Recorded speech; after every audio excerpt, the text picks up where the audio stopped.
Welcome to Life Today audio series. Life Today has a commitment to the social and economic renaissance of the people of Nigeria, Africa, and the rest of the so-called Third World. As far as we are concerned, you can have it all. Life Today revolutionarily tackles the very touchy issues of global competition, fast-paced, technology-driven change, and the place of the 21st century African student and young working-class professional. This is practically one of the most important materials you can listen to at such a time as this. Olakunle Soriyan not only discusses the odds that confront us as a people, he uses very practical examples, drawing parallels from guerrilla revolutionaries to show how you and I, men and women of black skin and culture, can take our place in the global scheme of things. Let us now join Olakunle Soriyan for the most revolutionary 1 hour of your life. Endangered Species: Guerrilla Tactics for Surviving the Times.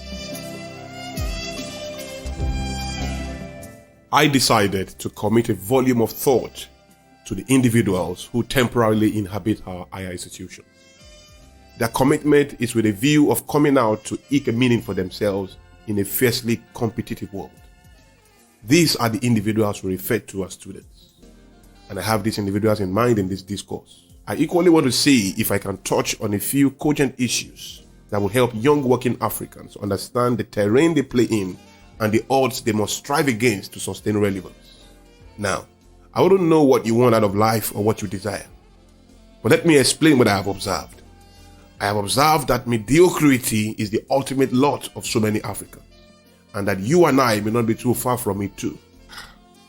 Most of the Africans, probably the Nigerians, listening to this CD probably come from what I call has-been homes. Father was doing very well when we were much younger, and if you are like me, I'm quite certain you remember the good old days. I grew up with something a little bit better than a silver spoon. In secondary school, I go to school in a chauffeur-driven Mercedes-Benz 230 regular. And for those who are aware, a Mercedes-Benz 230 in the early 80s was the machine to drive in those days. It was the exclusive preserve of governors, ministers, and even the very rich. My father dined with kings and mingled with the cream of the crop. We were so comfortable. But the glory soon departed, friends. In 1990, the last automobile in the family was sold.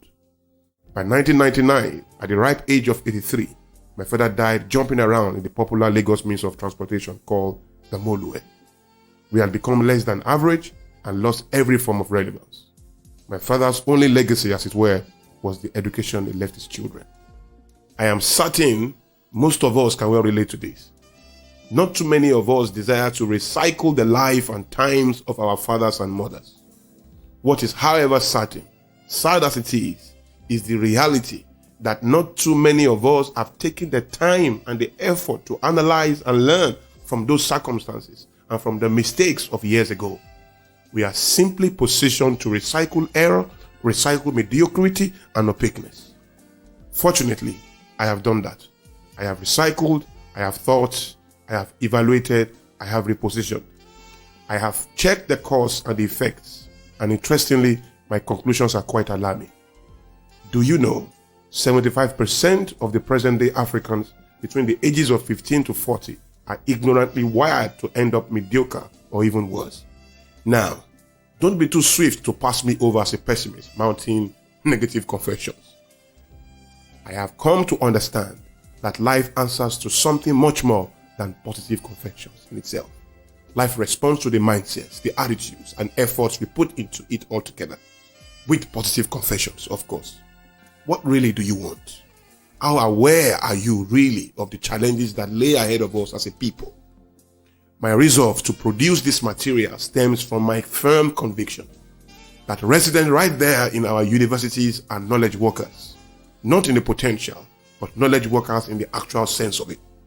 The relevance of our tomorrow families, our tomorrow institutions and businesses, as well as our tomorrow nation, is quite frankly dependent on the sanity and balance of those individuals in the higher institutions. The onus is on them to tackle the responsibilities that will inevitably fall upon them, whether they are ready or not. If you are a student out there listening to me, it is imperative you understand the truth that what is coming will come. It is who you are and how prepared you are that will make all the difference. You will definitely have to graduate someday and get out there. Even if you don't graduate by the natural order of the system, you will by default, because the institution will eventually force you out. So, out there you must go. And out there, beyond the walls of the university, lies a very volatile world, riddled with shrewd folks. You must prepare to meet the odds that will, without a doubt, confront you as you greet the world. The challenge I have found is not in the odds that confront us, but in our readiness to meet them. Please let me talk about the odds that confront us a little bit. If you are a 21st century Nigerian student, it is important you realize that you are a decade or more behind the rest of the developed world. And as globalization eases the free flow of goods, persons, and services, you will no doubt be compelled to compete eventually with your counterparts from Japan, your counterparts from North America and Europe. As the world continues to spiral on the wheel of change, the African 21st century youth is fast becoming an endangered species. Already, your future is threatened and very uncertain. If you live in Africa, Nigeria for instance, you know that getting a job within the first 2 years, and this is being modest, is not really a surety. In 2007, I tell you, over 90,000 candidates applied in one of the nation's breweries for a job that could only accommodate only 10s. I am sure you know at least 2 graduates who are currently stranded in the job market.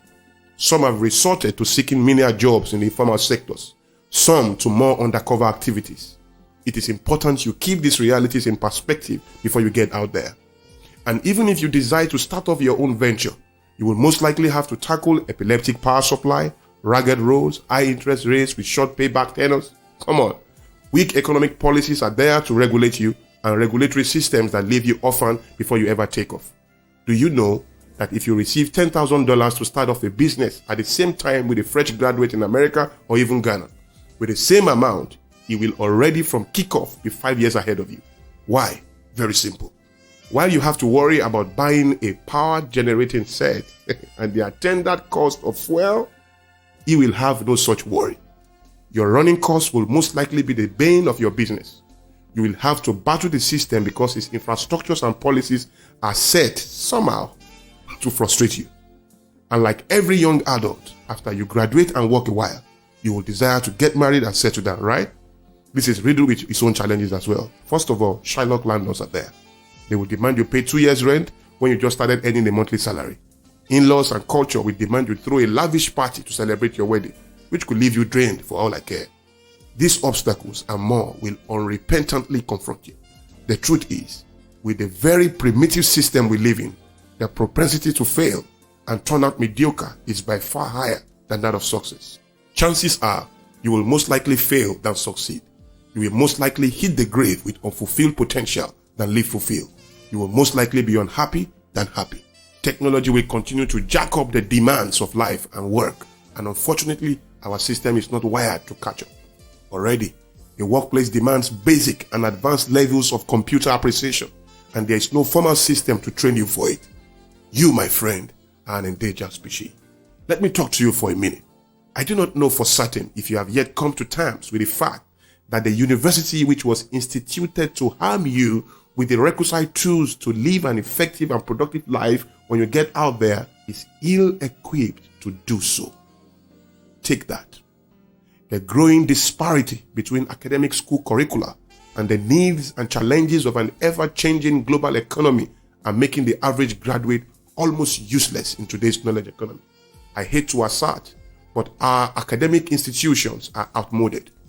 Our universities are like teachers trying to teach children about modern-day computers with a mainframe. Take a visit to our science laboratories.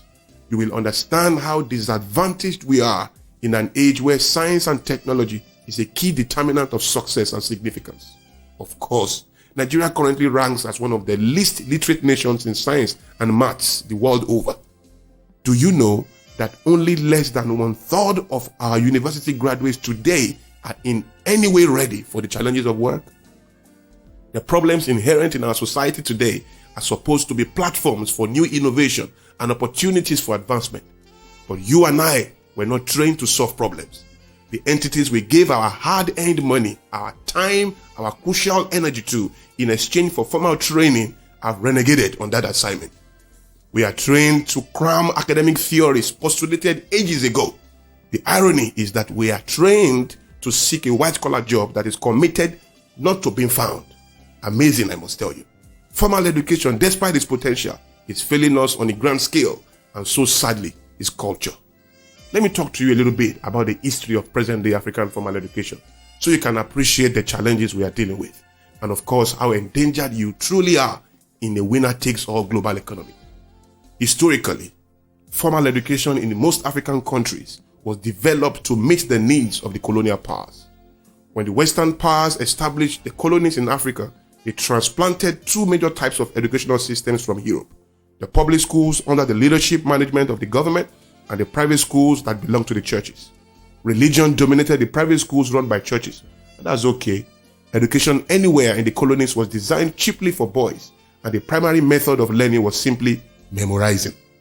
Colonial school curriculum in Africa was a conservative and traditionalist institution, and by its very nature, this school curriculum represented a subsystem in a much larger one, which was built on a low awareness and the capitalistic ideas of competitive materialism.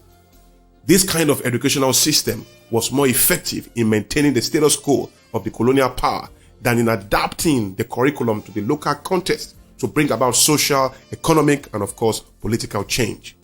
The history taught to the colonized was not his own. Everything seemed to have taken place out of the shores of his country, and all the books cautiously talked to him of a world which in no way reminds him of his own.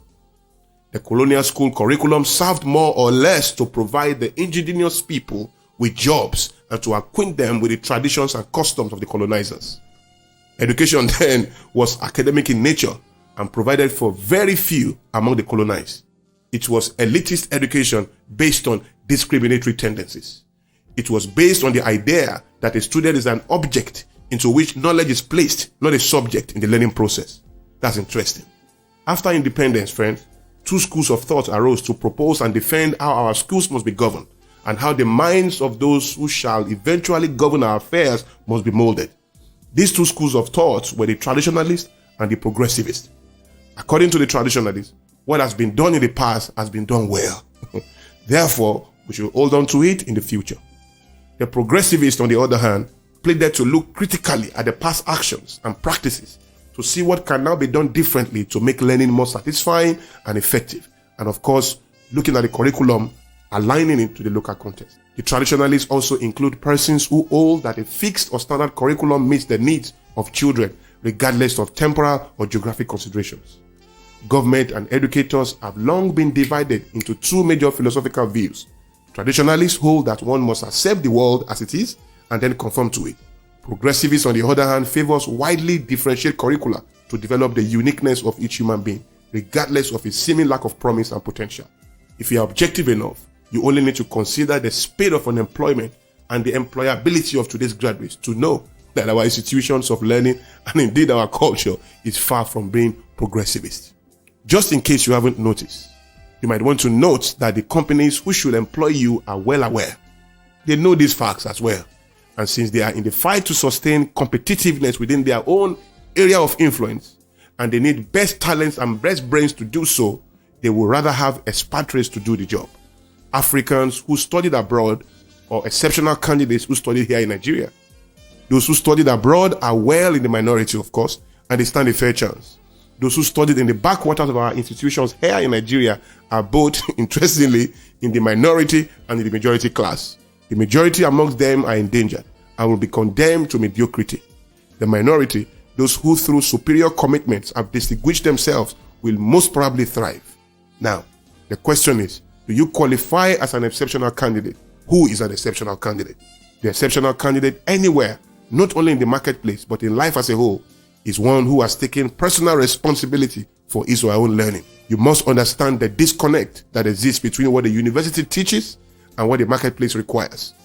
As technology continues to shrink the world, it will get easier for local companies to outsource parts of their processes to skilled foreigners. Of course, skilled foreigners willing to provide affordable labor. This is already a fast-growing trend. Globalization will not only affect nations and companies, it will and is already affecting you. It is pitching you up against more sophisticated global competition. The bar has been raised without your permission. You now must raise your game. You cannot afford to fall prey to the nonchalance and ignorance that characterizes the average youth. The world does not revolve around sports and entertainment, friends. Life is serious business. I watch my television set these days, and I'm appalled at the mounting number of reality shows and talent hunts distracting our youths from the challenges of everyday life. I am not against entertainment or leisure, as long as it is purposeful and it adds up to the critical goal. What books will you read to make the difference? What professional skills do you have feasible plans to acquire? How much of information and communication technology are you willing to embrace? What exactly do you want to do? Do you want to work in a bank or telecommunications outfit because they will pay you much more money? Or do you have a dream, a vision? Do you have potentials unrealized and therefore seek expression of those commitments? The banking industry in Nigeria, for example, has become a graveyard of some sort. Take that from me. Buried within it are masses and masses of potential. Young graduates across disciplines who have buried their creative capacities and sold their destinies for a mess of pottage. We have too many young people, virile, creative minds wasting away behind counters and seeking robust accounts for one bank or the other. Of course, the banks and the oil companies will give comfort and convenience, but they cannot offer significance. Most assuredly, history and indeed the future will judge us, not on how comfortable we end up, but how significantly we live our lives. And please, don't get me wrong on this one. I am not saying it is wrong to work in a bank or an oil and gas firm. But if the sole reason you want to do so is because you want to be comfortable and you simply want to survive, then you have a critical problem, which will catch up with you, of course, in the long run. The world today is changing faster than the average guy can catch up. Studentship in this vein becomes a lifetime commitment. You cannot confront today and tomorrow's challenges with yesterday's knowledge. What you need is to develop and sustain a posture for renewing knowledge and to find creative ways to apply timeless information. You cannot afford to wait until you graduate to upgrade and keep upgrading your knowledge. You must start now and continue till you hit the grave. And don't confuse it when I talk about upgrading your knowledge. This is not limited to enrolling for your master's or your doctorate or studying a professional course. The world is too loaded with knowledge and self-help materials for us to restrict ourselves to the world of academia.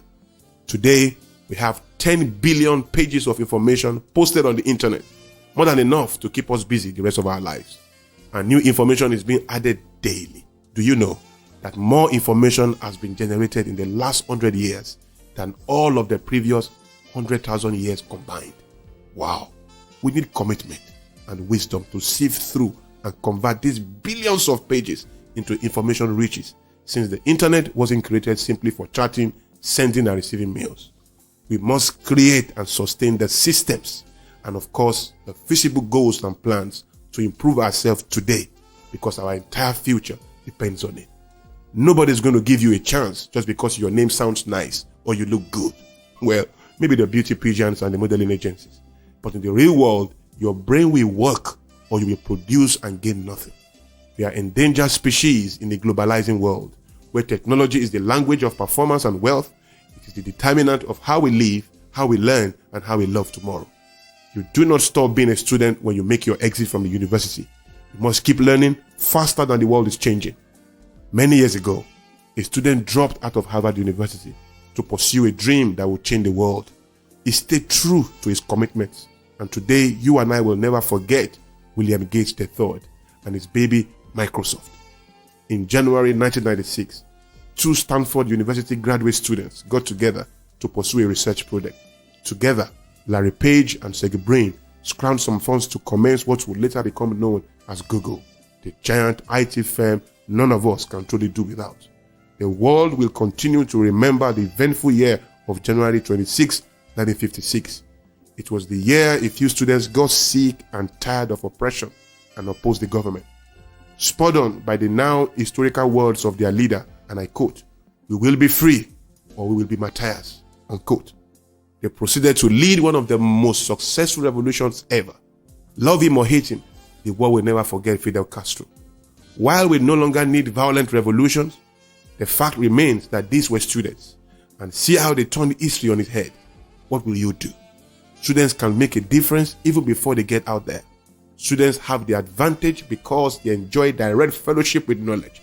As a student, You must be able to contribute critical dimensions of innovation and be a part of those who orchestrate the future. This is your call, and you must brace up to it.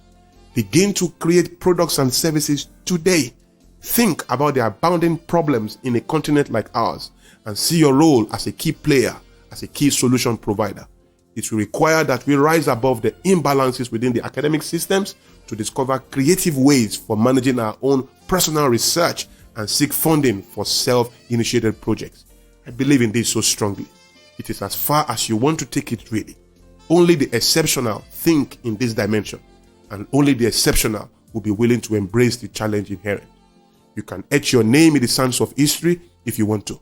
I have always said that chance can be a scientist, but chance cannot become Albert Einstein. Chance can be a Christian, but chance cannot become the German Martin Luther. Chance can be an activist, but chance cannot be a Martin Luther King Jr. Chance can make a lawyer, but chance cannot make a Mahatma Gandhi. Chance can make a writer, but chance cannot make a William Shakespeare. Success can be a product of chance, but greatness demands key sacrifices. You can make a difference if you make your sacrifices. You can make a difference, but your difference comes at a price, and that price is learning, and learning in a changing world. Only 20% or less will create the change we crave, and only 20% will rule 80% of the masses. The question is, will you form a part of this elite group, or will you not? The odds are against you, I tell you. You are endangered.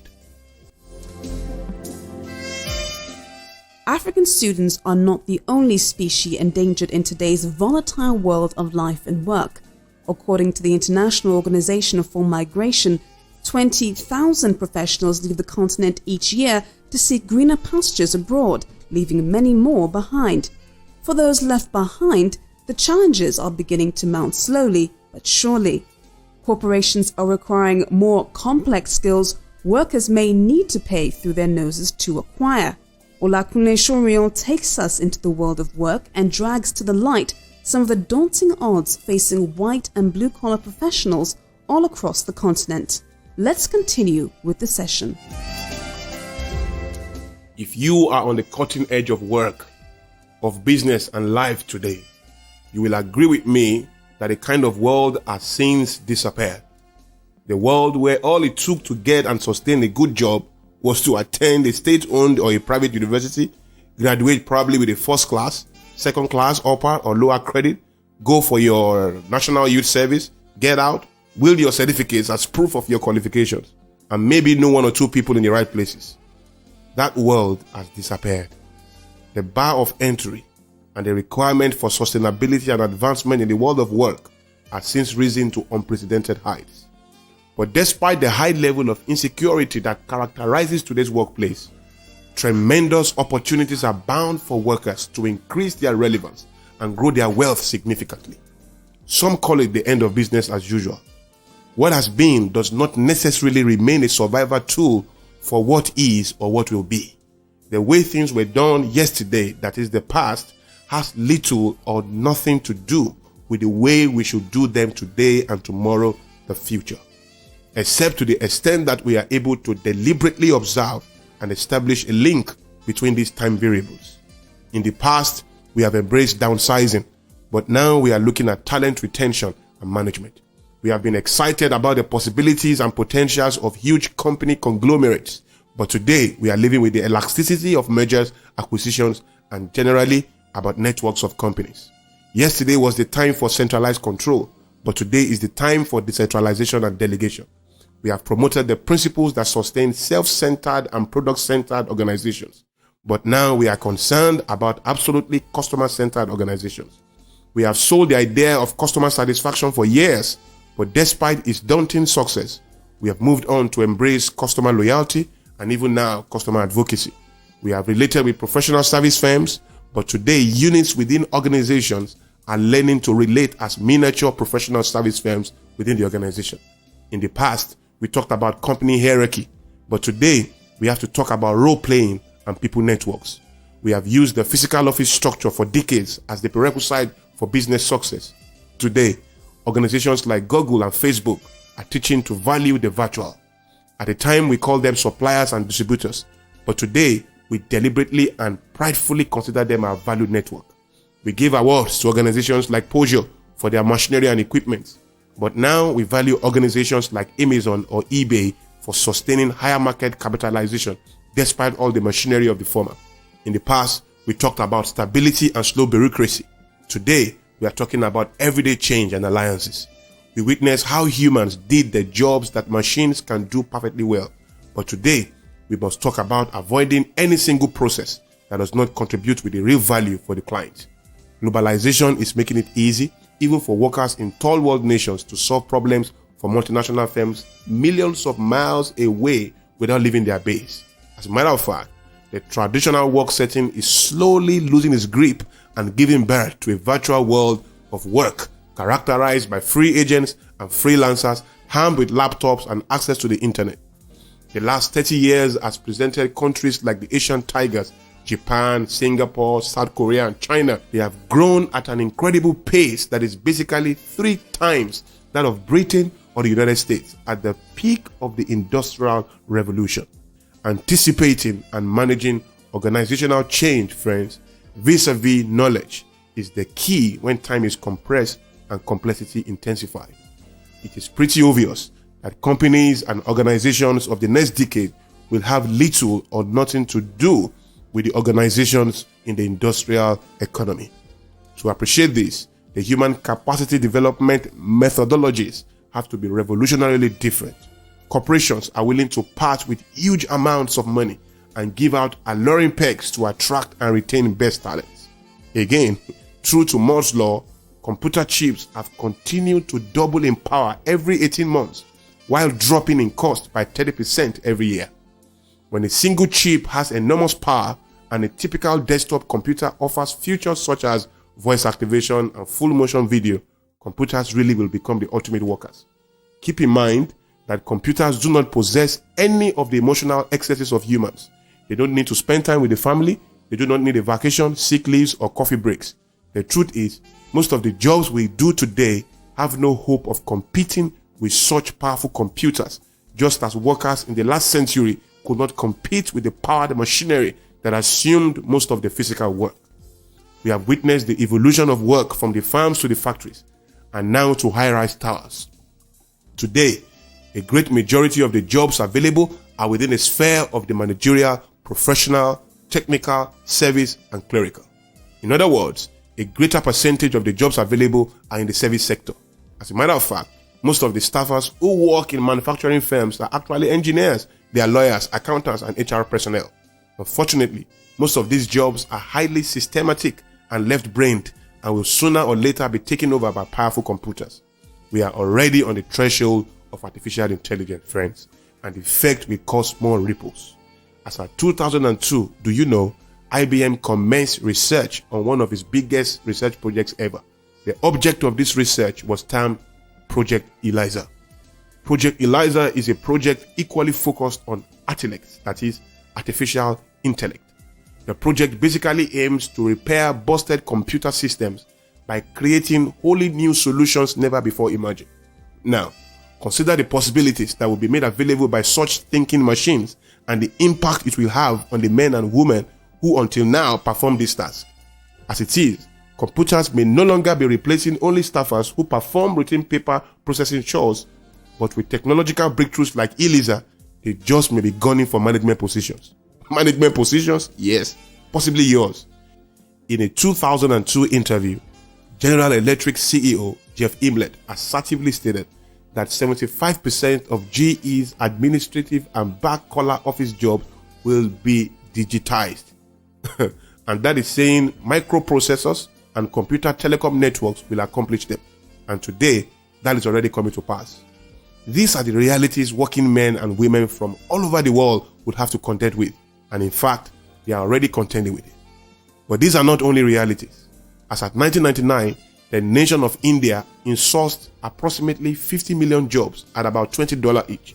And note, these were not just routine jobs. These were jobs that required the expertise of knowledge workers. Airlines, banks, insurance, and a host of other sectors are moving tasks off-site in search of cheaper but skillful labor.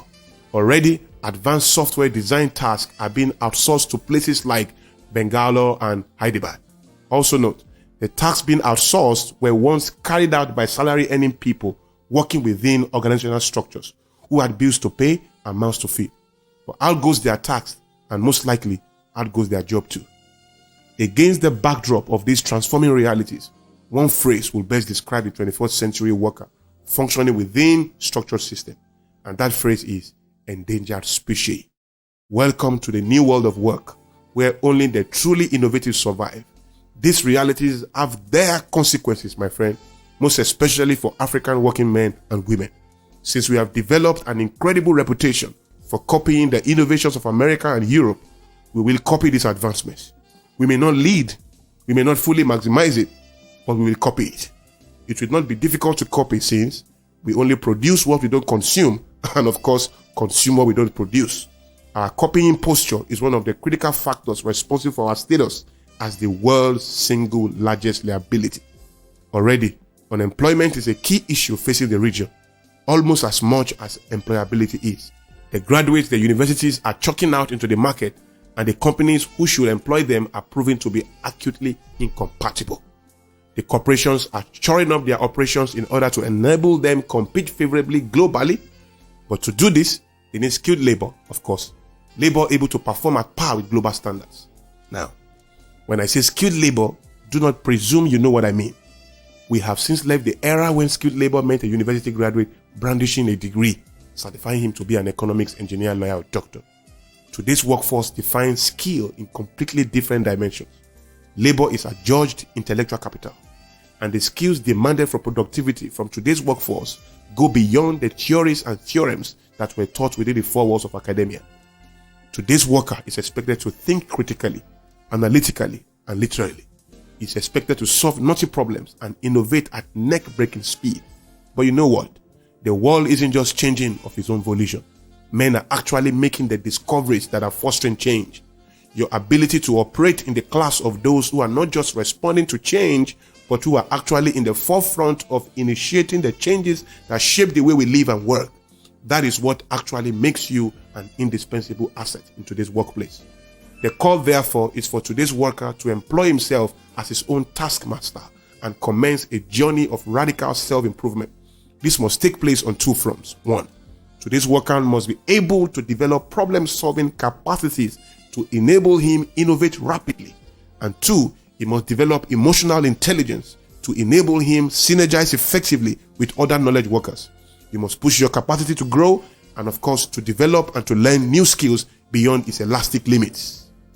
If your contributions are not radical and innovative enough, then trust me, you are on a slippery ground.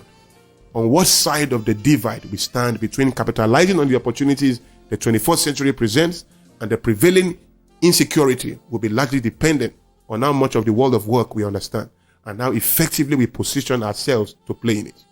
Your destiny in this regard is in your very hand. This material is an expression of my commitment to the economic and social renaissance of the people and institutions of Third World Africa. If we must survive and thrive, indeed, if we must live up to the true value of our potentials, then there are certain attributes we must imbibe, certain things we must know, and certain postures we must adopt. This material is a quest to see if perhaps we could alter our paradigm a little and provoke the change you and me and our continent so desperately needs. Welcome to a new world of possibilities. Journey with me as we learn die-hard strategies for surviving these times.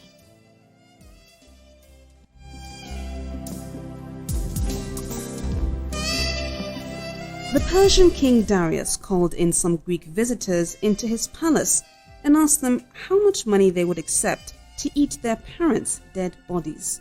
The Greeks, who practiced cremation, were horrified at the thought and said that no amount of money would suffice for the ultimate insult that would offend their parents by such an act. Then, in their presence, the king called some of the members of an Indian tribe, who in fact eat their parents' dead bodies, and asked them how much they would take to cremate their parents' dead bodies. The Indians begged the king not to mention such a horrible thing. Herodotus summed up the moral of the story by quoting Pindar, "Culture is all." On this segment of the CD, Olakunle Soriyan takes a deep look into how cultural norms and idiosyncrasies have contributed in making today's African an endangered species in a changing world. We cannot outperform our mindsets. If we must alter our circumstances, then we must shift paradigm. Let us join Olakunle Soriyan as he proceeds to help us do just that.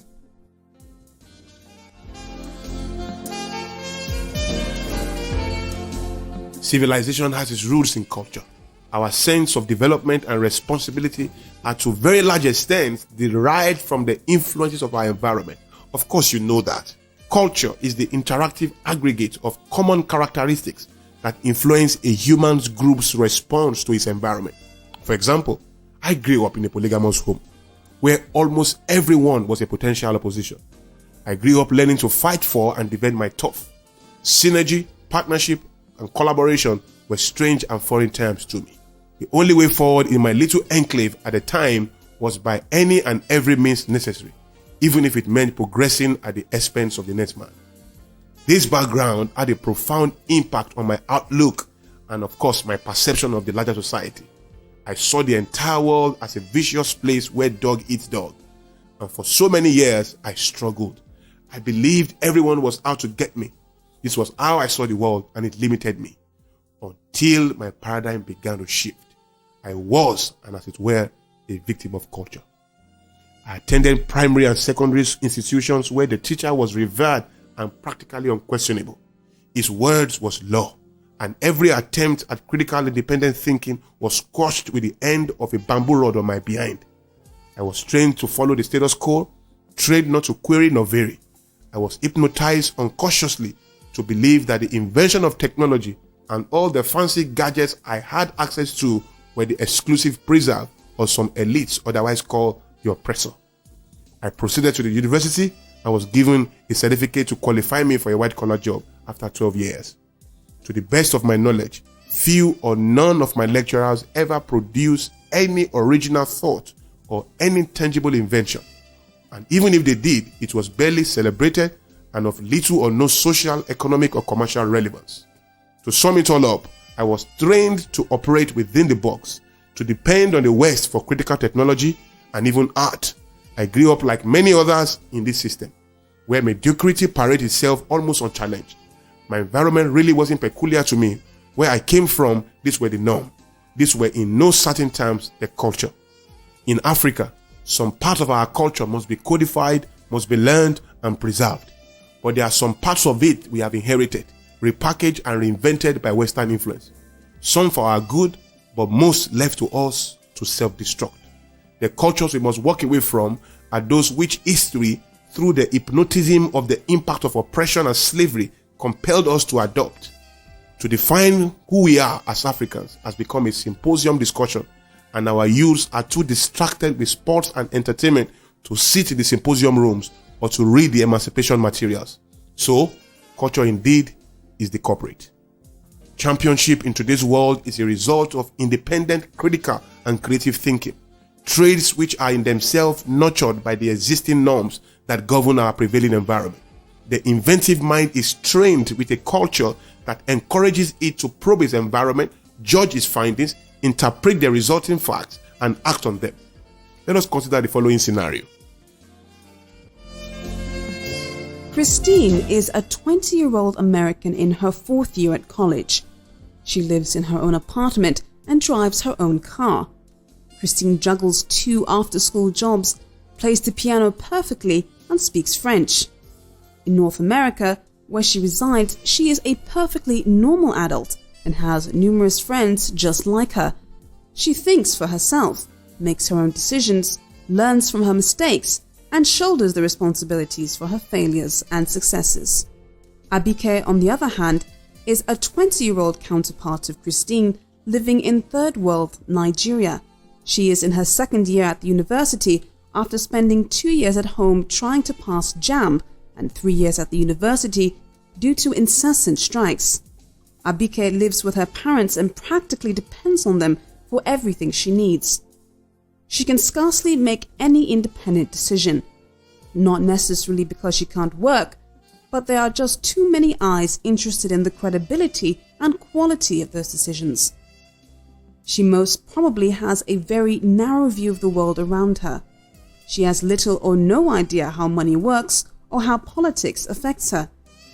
She most likely has not been trained to think through issues or to form independent, original opinions. For Abike, her next 2 years will be spent predominantly within the four walls of the university, where she'll be supported financially and guided through by her parents. In the university, she would hardly attend classes, where she would be given the privilege to engage in interactive classroom discussions, where students will be urged to share their views and independent thinking will be fostered. Lecturers will verbally abuse her through those years, and she will practically be treated as a glorified high school student. Abike would most likely be a dependent until she finishes her university education and launches out into the workplace, unprepared to handle the complexities of life. She will be a dependent till she gets married in her late 20s or early 30s, or even later than that, if she ever does. Here in Nigeria, Abike is the norm. Christine, living in Nigeria, she would most definitely be an exception. Friends, culture is corporate. We must rethink our paradigms. There are 3 key areas our acceptable norms are failing us. One of them is responsibility. It took me 28 years of living for me to take responsibility for my life. At 30 years old, I was still living with my parents without any qualms. I am sure many of us can relate to this reality. As Africans, we operate such close-knit family structures, and this in itself is strength, but it has its downsides, friend. We have very strong support systems that force an almost lethargic disposition towards life on us, denying us of that keen sense of responsibility, that keen sense of mission. We have aunties, in-laws, brothers, sisters, cousins, even family friends to lean on for support. Most likely, all through your years at the university, you had someone else who was responsible for paying your fees, and you were equally brought up to recycle this same support system. At 24 in Nigeria, it is perfectly normal to be an undergraduate and to still stay with your parents. I am not outrightly condemning this or saying any 24-year-old staying with his parent has failed in life.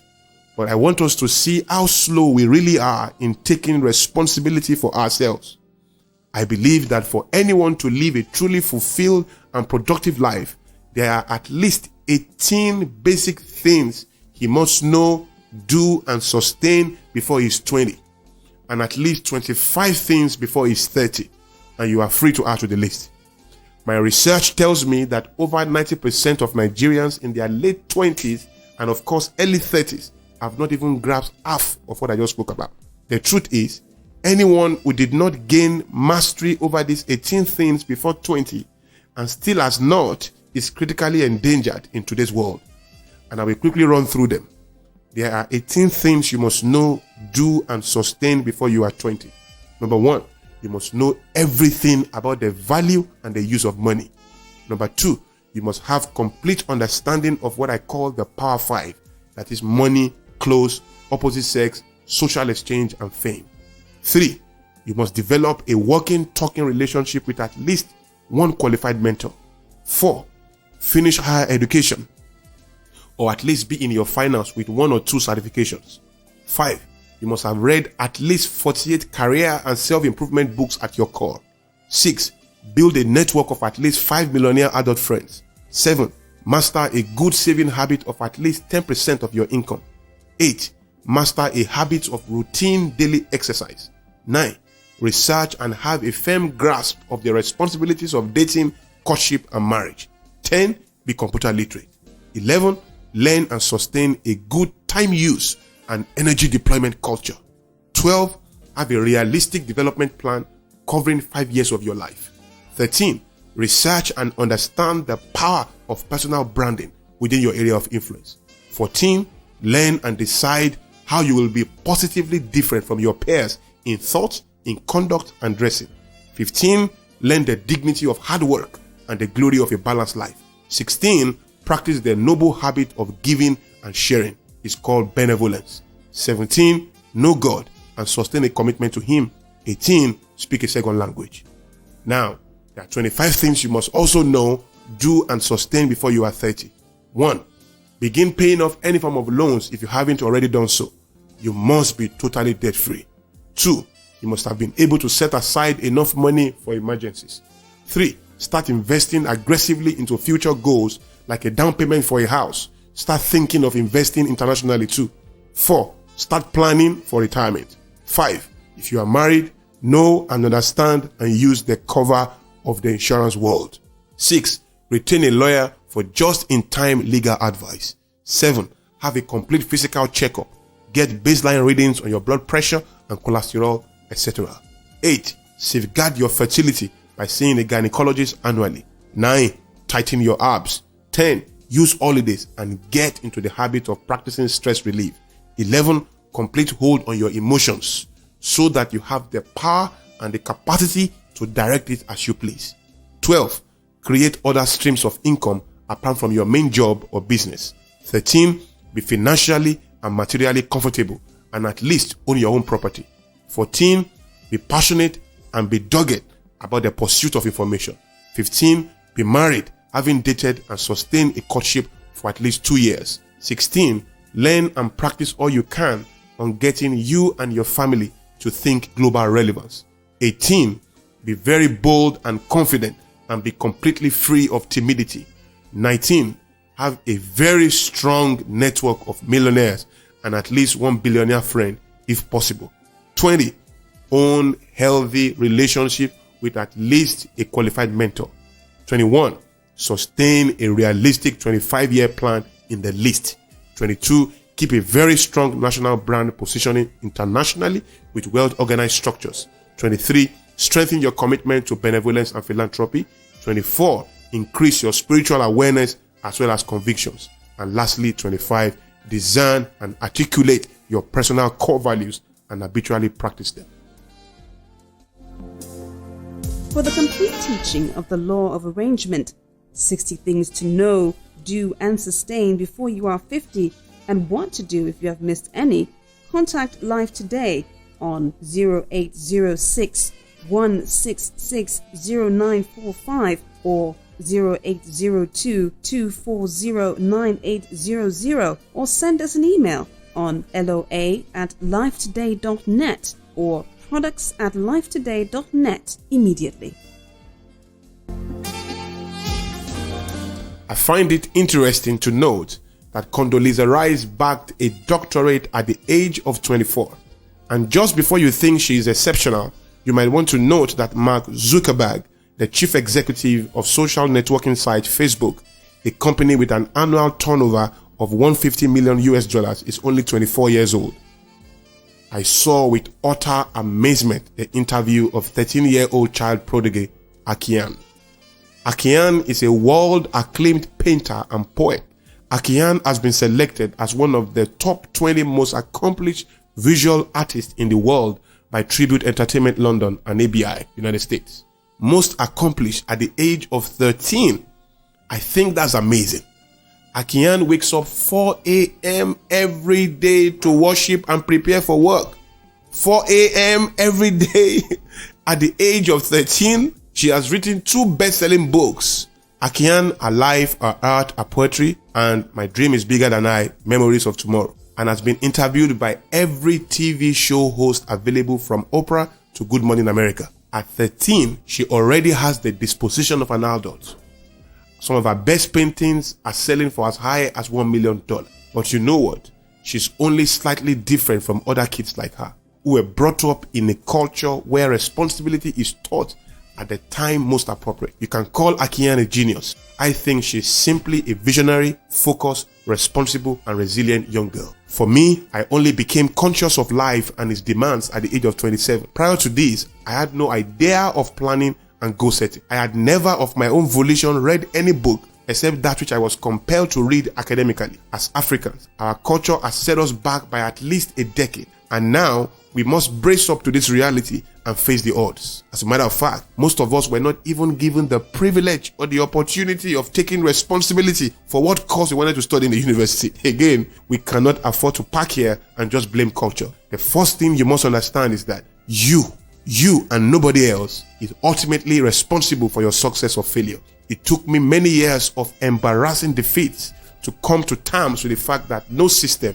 no person or people were responsible for what I get out of life. Accepting responsibility for my progress, I mean total responsibility, not blaming any institution, any system or person, provided me the platform upon which I build my own relevance with God's help, of course. Taking responsibility means that I can determine from my present position where exactly my life will be in the next, say, 5 or 10 years. It means I will decide to go into each day with a pledge to give my absolute best. It means I determine how I feel about my relationships, my work, and life. It means I sum up enough willpower to discover and pay the sacrifices necessary for my critical advancement. In 1997, after it dawned on me that my life was going nowhere and I had failed, I took the first truly noble decision of my life. I decided to take responsibility. I wasn't going to run to any auntie, to any uncle, a friend or brother.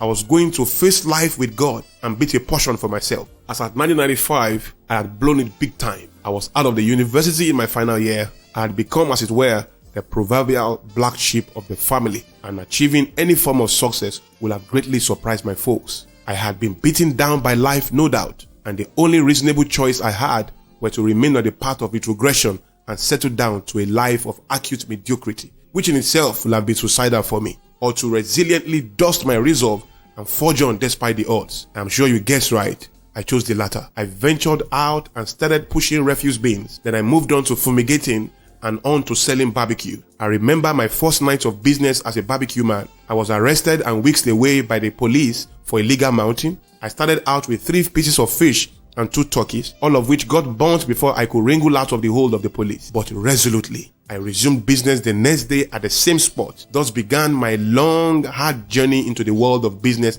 as an entrepreneur. Today, I am a veteran of some sort, with war medals and battle scars. Permit me to blow my trumpet a little bit. A consultant's consultant and a business philosopher of some credible repute. The road is still stretched long before me. But looking back, I can barely catch a glimpse of where it all started. I know the sleepless nights and the toil and the anticipations, the dashed hopes and satisfied longings. I know the joy, the contentment and fulfillment of taking responsibility for one's own life. There are 3 critical areas every African must take responsibility for if they are to survive the times we live in and of course face the competition that is already out there. Number 1, you must take responsibility for your personal growth and development. Your survival in these times is directly proportional to how much capacity you are able to actually build. We must have a system for increasing capacity on a regular basis. I remember a young man who came to me a few years back seeking for a job. He had been out of school for over 5 years, and I found it absolutely appalling to know that he had not in the least bit added anything new to his CV after 5 years. What that meant was that after 5 years of leaving school and searching for a job, he had not sought any formal or informal means to upgrade his skill level and his CV. What that meant is that for that 5 years, he had not improved, he's not better, he had remained on one spot, practically stagnant, which means retrogression. I mean, 5 years should have been enough to take a professional course, learn a second language or something, or learn to play a new instrument. I mean, if after 5 years your CV still looks the same, it's simply a show of social and intellectual imbalance. I'm sorry to say that, but that is the truth. You know, you find some of the laziest people in this world in the white-collar work environment. For some of these people, work is a burden, a necessary cross they must bear. And so they avoid it at the slightest opportunity. You have working men and women today who have not read a single book on effectiveness, on productivity, teamwork, or personal development. We must be determined to stretch beyond our comfort zones, to reinvent ourselves continually if we are to make any meaningful headway in these times and in the days ahead. This will require that we remain in a perpetual mode of preempting and cashing, CASH, cashing in on new changes and upgrading our skill level from time to time. It will require that we align with global best practices. All this entails good measures of diligent investment in time, of course, and in effort to build and grow capacity. It must, however, be done in line with predetermined goals. You must have plans to grow mentally, to grow emotionally, to grow socially and technically. Very few things are more vital, I tell you. Number 2, you must take responsibility for your originality. Nothing is purely new. Everything is a product of some influence or the other. But the average African is a victim of the West. It's difficult to find one youth today who isn't a crossbreed between America and Nigeria. I understand it is okay to pick and learn from cultures. We can learn and pick from culture, but we cannot imitate. Research has shown that whenever you imitate, you bypass the genius of the host and instead copy their eccentricities, their excesses, and their weaknesses. Very little of that renowned American culture of enterprise and innovation, daring research is imitated by our people today. But a lot of American eccentricity is being transplanted into our own culture. That is why we have hundreds, if not thousands, of our young people today who are clones of Hollywood, hip-hop, and R&B celebrities. It is important we take responsibility for our originality. Baggy jeans cannot give you a cover. A good afro cannot give you a dime in the bank. True originality is the key to the future that we seek. True originality might require some form of positive rebellion. Some years ago, I decided to stop wearing my wristwatch on my left wrist. Fashion suggests this to be an anomaly, but I wouldn't lose my uniqueness for the norm. I derive a kick from taking responsibility for my originality, and I equally derive a lot of relevance from it. I met a young man who came to me some time ago to guide him as he embarked on a sojourn in public speaking. At his request, I was asked to listen to some of his material. Since I didn't have the time, I offered to ask him a simple question instead, which I believe will suffice. My simple question was, if Zig Ziglar, Stephen Covey, John C. Maxwell, Anthony Robbins, Miles Morrow, and Brian Tracy, and all those people were to be in the room listening to you speak or listening to this CD, will they take note and draw inspiration from the novelty of your ideas, or will they simply acknowledge you as a faithful student of their work? Of course, he couldn't give me an answer because he realized right there it was a pack of photocopy, busy recycling American thoughts. When you go seeking for a job or for an admission into university, you are initially required to come with the photocopies of your credential. But this will only last as long as they are satisfied with you. Somewhere along the line, you will be required to bring in the original copies of your credential. Friend, the photocopy at its best only announces the original.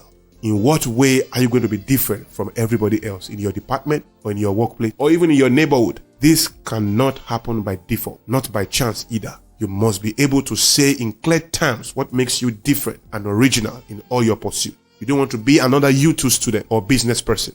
The greatest differentiating factor between those who will survive these times and those who won't will be the ability to engender original scenario. The ongoing battle for talent is really a battle for innovators. Innovation bespeaks originality, and originality, I must tell you, is a scarce commodity. You must be able to work yourself into becoming a reservoir for fresh and original ideas. Life and the workplace do not reward you for your similarities, but rather for your difference. You cannot afford to be lost in the crowd, doing what everybody else does. There must be something that sets you apart and sticks you out like a sore thumb. Organizations are looking for independent minds that detest businesses as usual. People who are not afraid to question the status quo, value others who stand out with very little effort because they are courageous enough to be themselves. Number 3, take responsibility for how you are perceived. This is very, very critical. Imagine how much resource companies all over the world expend annually to create a public perception of their corporate brand. As a matter of fact, an entire advertising and PR industry has been carved out for this purpose. Companies understand the importance of perceived value, and so they do all they can to create an impression in the minds of the buying public. You must also come to terms with this. People will respond and relate to you based on their perception of your personality. At every point in time, you are being evaluated. You are a product and you must accept responsibility for your sales. And every product has an expiring date. You will be evaluated, rewarded, respected, admired, and assisted by observers based not only on how you truly perform, but also, and most critically, for how well they perceive you perform. And of course, how well they perceive your attitude. The entire stock market works on this principle. It is your responsibility to develop the necessary skills that allow you to control the behavior of others as well as yours in a way that advances your cause everywhere you find yourself. It's called emotional intelligence. It's called branding. It's called advertising. It's called PR. This requires skill and it must be a deliberate effort. I always tell people this. If you are misunderstood or disrespected, it is your fault. But understand that you meet people on your way up, down and across the ladder. Whichever way you move, it is therefore important that you create impressions that win you more friends and necessary enemies.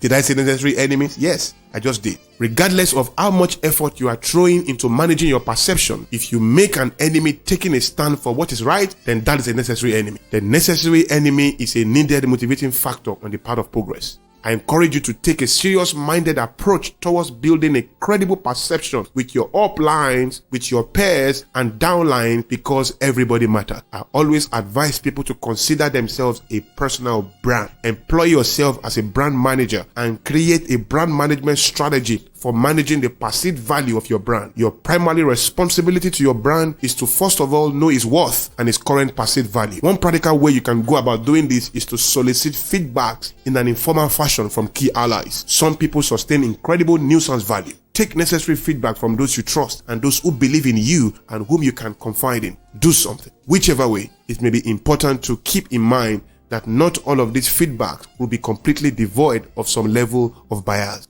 Because the truth is, some people may form opinions about you which are actually subjective. So, don't be thrown off balance by some of the feedbacks you receive, and don't ignore them either. Remember, the reason you solicited feedbacks in the first place was to gauge your current perceived value. You could also go about getting feedbacks in a more formal way. Hand out questionnaires to selected uplines, some pairs and downlines. Let the questions be structured to elicit the relevant feedback. Seek answers that touch on your behavior and competence. A typical question to an upline could read something like this: how will you rate my competence on a scale of 1 to 5? What areas do you think I need to pay critical attention to? What areas have thus far been impressive in my relationship with you or in my work? Resist the temptation to focus overtly on the negative aspects of the feedbacks you receive. These feedbacks may not be a perfect reflection of you after all, but they could provide you with a good platform to objectively commence a repositioning of your brand. Making changes to your personality may not be exactly easy, but it could yield great dividends if you go through with it. Having solicited feedbacks, begin to alter your perceived value positively by using the feedbacks you have gathered. Outline new goals for yourself. How do you want to be perceived? What disparities exist between how you are currently perceived and how you desire to be perceived? And how do you intend to bridge the gap? This may mean gradually altering your style, your conduct, your personality radically. It may mean that people who have been used to the old you may need to get used to a completely rebranded you. Seize every opportunity you can to communicate the new you. Stay focused and committed to the change process. Get few trusted friends to hold you accountable to your new brand and assist you in making periodic evaluations. Employ a keen sense of self-awareness all through the process. Keep in mind the impact your words and deeds have on others. Keep that in view. Make yourself visible when it matters most and know how to blow your own trumpet without coming across as arrogant, forward, or cocky.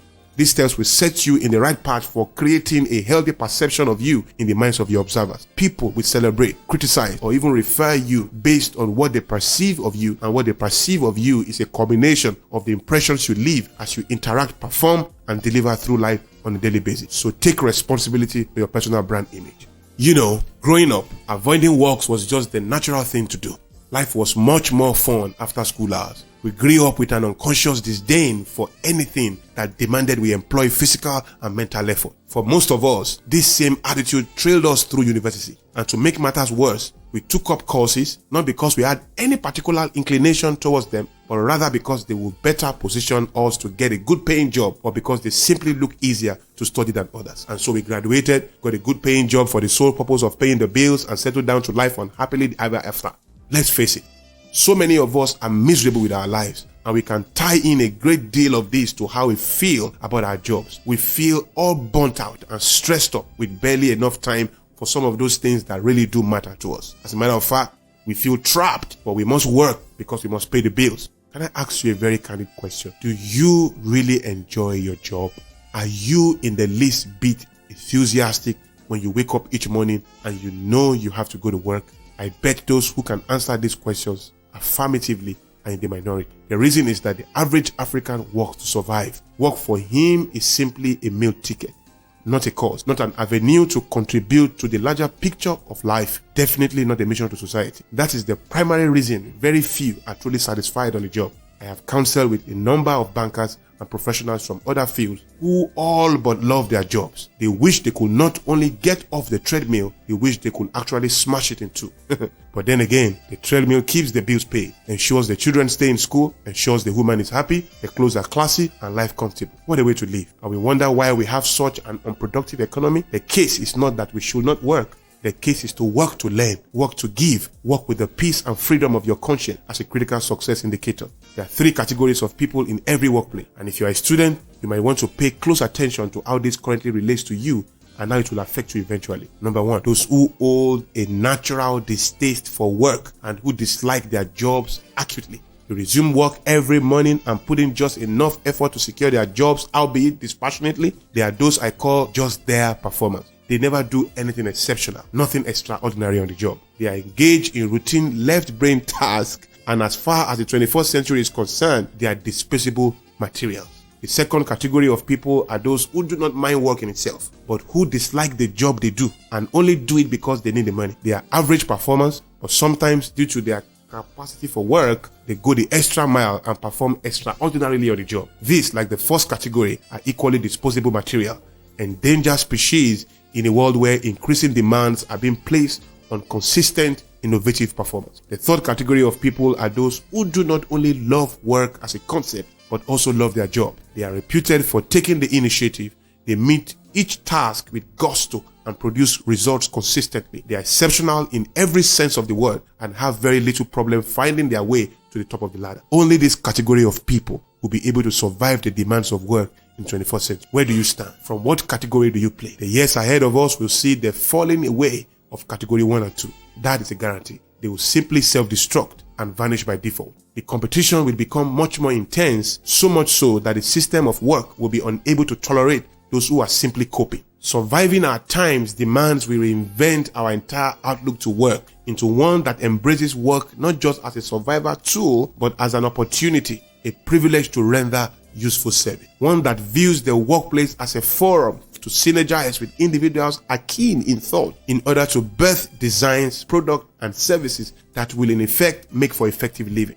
Our workplaces ought to be community, wherein the social, the intellectual, and the spiritual fiber of each member of the team finds ample nourishment as each member bears an enthusiastic zeal towards achieving organizational objectives, which in turn satisfies that inherent desire to serve a worthwhile cause resident in every one of us. This is the new paradigm that must manure the workplace. This is the paradigm that will guarantee us our place individually and collectively in the global scheme of things. No one needs more drive and a practical view of the dignity in labor than the third world worker. We are yet to discover the great amounts of inventions and innovations we have the capacity to produce. We must think in this vein, my friends. The world is yet to see the best of us. There's dignity in labor, and this we must rediscover with renewed fervor or become victims of globalization. Our perspective on responsibility, on work and leisure must change if we must survive.